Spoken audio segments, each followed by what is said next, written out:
We are out at the storage unit and we got some amazing sales. You're probably thinking, why are you outside? That's because there's so many people inside, we'd come outside.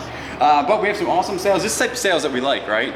For some good money. Here, $45 hairs for some really nice looking New Balance shoes. That's not bad. We actually picked these up in Florida in St. Augustine. This we picked up at a yard sale for I think only $10, sold for 90 bucks plus shipping. That ain't too shabby. The Intoxilock sold for parts. This is that system that we didn't know how's it going? That we didn't know 100% if you could sell them online, you 100% can. And this sold for $225 hairs plus shipping. And this beat up old DeWalt sold for $15 plus shipping. We actually had something taken off of our eBay store. We're gonna go ahead and jump in the truck, head over to the booth, restock the booth, and I'll tell you how we violated eBay law.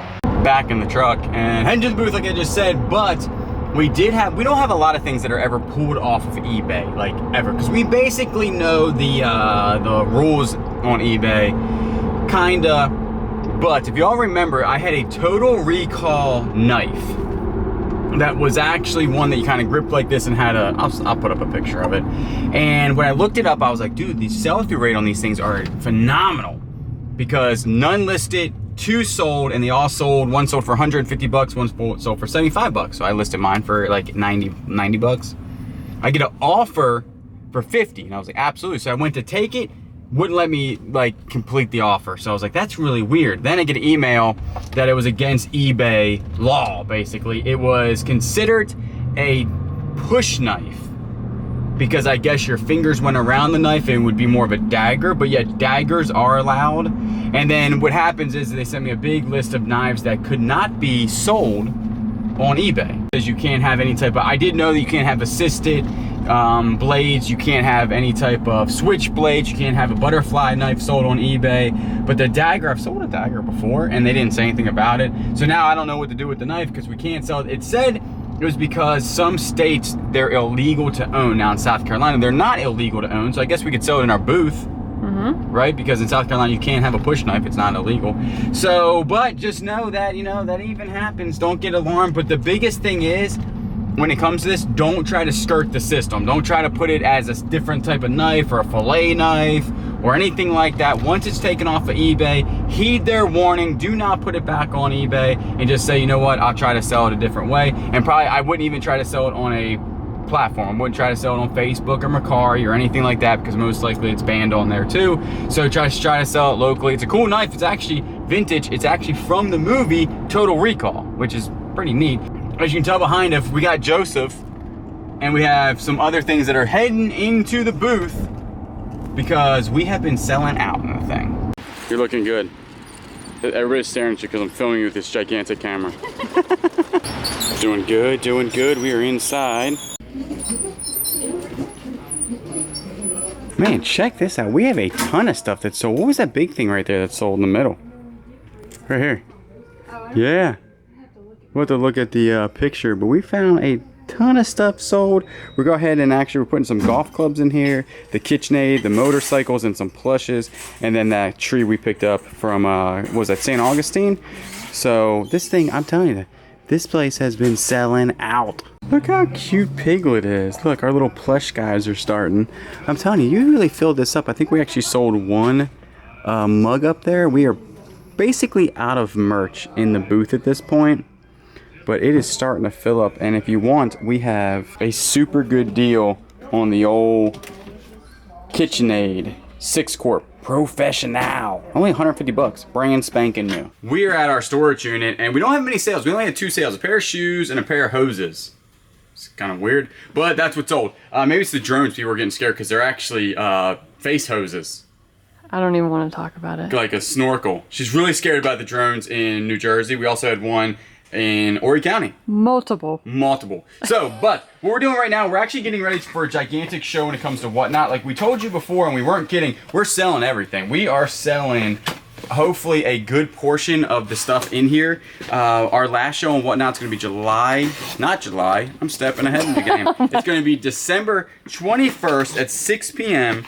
Eastern time, and we're gonna like liquidate what, 200 items maybe. It's gonna be our biggest show of the year, but it's also gonna be the last show of the year. We're gonna take the last 2 weeks off from selling on whatnot, and honestly, that's right after, right before Christmas is our slowest time anyway. Nobody's really spying stuff online anymore. They're all probably, if they need last minute ideas, they're out there at the malls or Walmart or something like that. And then we're gonna actually take those 2 days. We're still gonna do, or 2 weeks, we're still gonna do a ton of content, but we're gonna like really dial back on selling, but we're gonna come in here and go over everything. Sad news though, we just had our biggest return ever. The ZV-1 that I sold, the guy says that it won't read the memory card. Now, he's not putting in the right memory card. Because we literally just used that camera that day. I pulled memory off of it, and then, because we shot on the camera to make sure it worked, and he's sending it back. I'm hoping he sends me back the correct camera, because we wrote down the serial number, and I have a picture of the serial number. Hopefully he didn't switch it with one that wasn't working, because ours was working. So we're just praying to get that thing back in one piece.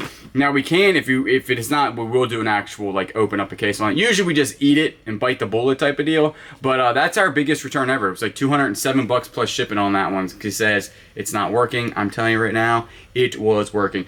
This is not anything that's sold. This is the stuff that we're actually grabbing out of this unit and putting into our Whatnot sales. Our Whatnot show, the next one, is going to be all over the place. We're gonna have Patagonia. We're gonna have like LP Records. We got some Hummels going up for sale. It's gonna be absolutely just a mayhem of stuff. Yeah. So if you're interested, come out. We're gonna be starting everything out $2. So we're just trying to get rid of everything, because our main goal is going to be liquidating all of this.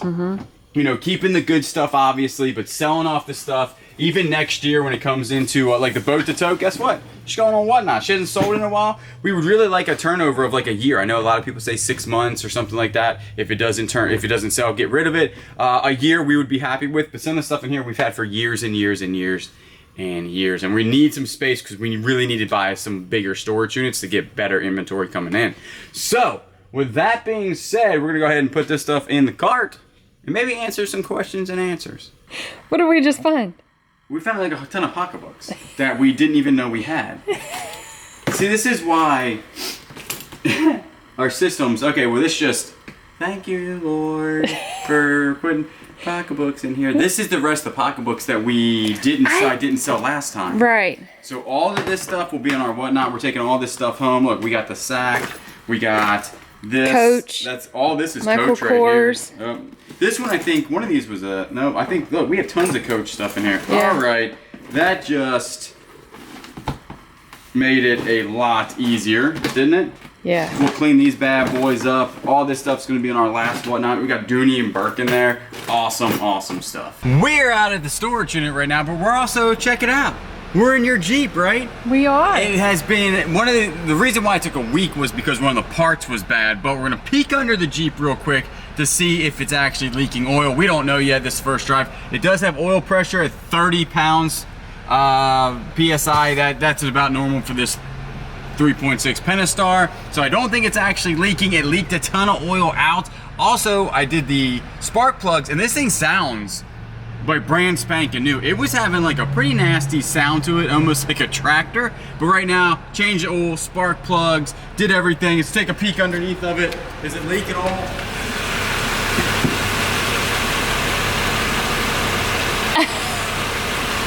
That's not us. I would hope not. I was like, oh no, she's leaking. I don't see any, I don't see anything. It sounds amazing, so that ain't too shabby. We actually had a couple people on here say that they had the same issue with their Jeep. $1,200 fix is what they call it. Yeah, so this only cost us, what, $402? Yep. So, that ain't bad. This is the second time we're trying to sell these stools, and I'll tell you this, after this time, we're throwing them away, because what we have learned in Facebook Marketplace deals is that things are cursed, right?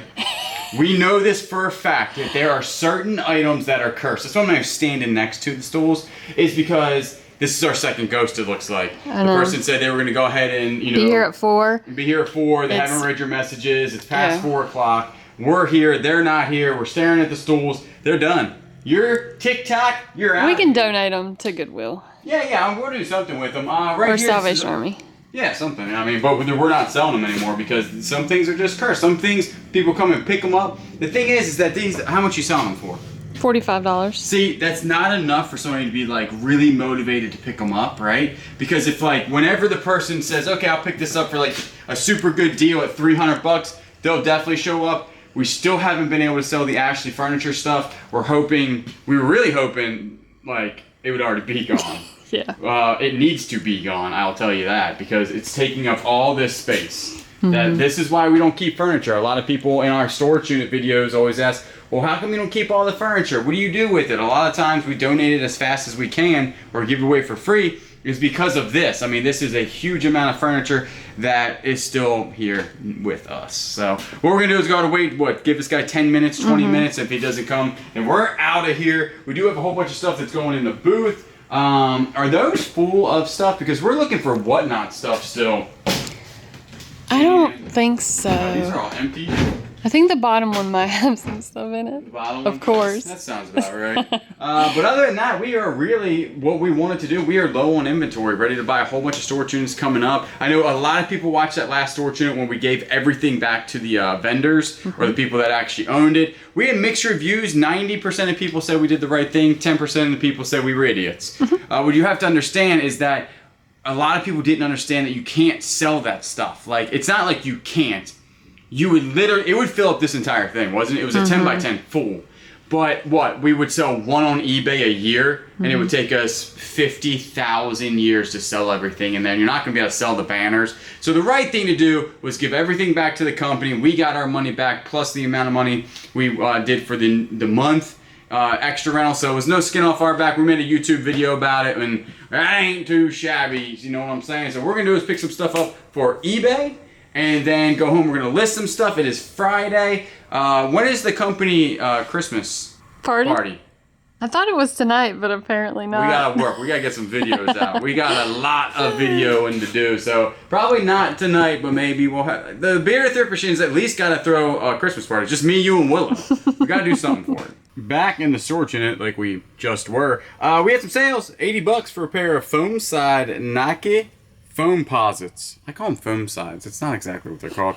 And these right here, they actually go to the authentication process first. So what they're going to do is they're going to ship to us, not to us. We're going to ship them to the eBay authentication. They're going to authenticate them, and then they ship them to the buyer. The good thing about that is the buyer, to say if they got them and said they weren't real or something like that, then they have to send it back to the authentication before they send it back to us to make sure they didn't switch them with fake shoes. Now, I doubt that that's going to happen because it was a subscriber that bought them from us, so I don't think that that's going to happen, but that is a good thing. Like, you know, really helps out, because if you sell a pair of $1,000 shoes on there, they get them, switch them, send you back some fakes, you would have no repercussions. But you sending them to the authentication first, they authenticate them, then they send them on. If they send them back fakes, the other person doesn't get their money back. So that ain't too shabby. 20 bucks. For a wedge.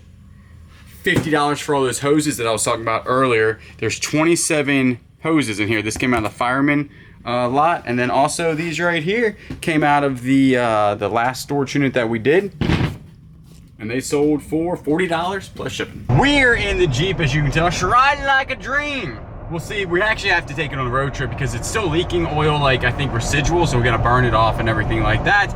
But while we're taking this little ride, we're gonna go ahead and do some questions and answers to the questions that you guys had on some videos. So what is the first one we got going on? Do you have a Goodwill bins where you are?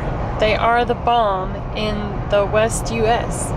We don't. The closest bins we have is there's one down in Charleston, which they say they are very strict on filming, which is, it's a different CEO down there than the ones up by us, the actual Goodwill stores. But they said the bins is hit or miss, and there's also one in West Columbia, I believe, but that's 3 hours away. Each one of those would probably be, Columbia would be a 3-hour drive, and then Charleston would be like a 2.5 hour drive. Not worth it to us to risk going down there and not getting anything. I've been wondering this for quite a while now, but keep forgetting to ask why. Since this time it seems like you're almost in the next parking lot, I had to get on here pronto. Why do you park far away from the store's entrance? Most of the time is so we can talk to y'all. Can you imagine if I parked next to the store and then I would be holding the camera, not speaking to you guys, and then already be in the store, and then you wouldn't hear what we had to say and stuff like that. So all of it is YouTube related. You also, if we buy something really cool and we want to come out to the car and show you what we buy, we don't want a lot of cars around us. Yeah. Because if we had a lot of cars and you can't open the doors, and next you know, it just gets weird with that many people that close. People want your parking spot, people are honking at you. So that's why we park so far away, so we can actually talk to the camera, we can video, and then when we come outside, we can also video more. Can Kayla do a plant tour one day? I'd love to see it. Absolutely. I mean, you can do one today I would when we go home. love to show my plants. We'll go home, you can grab the camera and do you a whole plant tour. We're back at the house because guess what? The old guy didn't show up for the cursed stools, but we got plants. Kayla's gonna go ahead and do a plant tour. Let's go for it. All right, so we've got my favorite plant, which is right here. This is my prayer plant, and when it is light out, it folds open, and then when it's dark, it closes. So it's like, that's why they call them prayer plants. So that is my favorite plant. Here's my pothos, or pathos, however you want to say it. And it does go across these shelves, which I really love. Here is my snake plant. And here's some more pathos that I'm propagating. And here is a spider plant. And then I have these. I know the names of them, but I'm drawing blank. And I wanted to show you guys a little, so Julian got me these. Look how cute these are. So they sit on the shelf like this. And his name is Frankie, and they comes with this little cards. And it shows likes and dislikes, which is really cute. This one right here also has a name. And his name is Charlie, and it shows his likes and dislikes. So it's really cute. It's like an adoption thing for a plant. So I've got those, and then those are my cactuses, and then we got Julian's favorite, which is his little tree. When she got this, it was actually dead, and this whole thing has grown in probably, what, a couple months? Yeah. That's pretty impressive. What's the name of that tree? I don't know. Do you know? Hey, buddy, do you know the name of the tree? He doesn't know either. I have them written down, but I don't know the names. And then you have all of these right there, right? Yep. So that's my little plant tour.